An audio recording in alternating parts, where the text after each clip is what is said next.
Hey, coders! Welcome back to Code_Hub. Today, we're tackling a fundamental but essential concept in JavaScript: how to determine the type of a variable. Stick around, it's easier than you think. Let's dive right in. Imagine you have a variable called value with the number 42. Now, you might wonder, what type of data is this? Here's the simplest way to find out. The magic here is the typeof operator.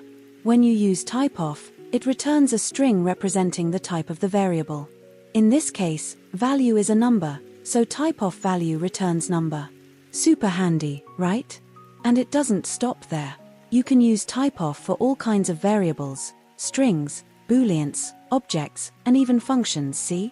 The typeof operator is your go-to tool for quickly identifying data types and debugging your code, and that's it. A quick and powerful way to check your variable types in JavaScript. If you found this helpful, hit that like button, subscribe to Code_Hub, and stay tuned for more bite-sized coding lessons.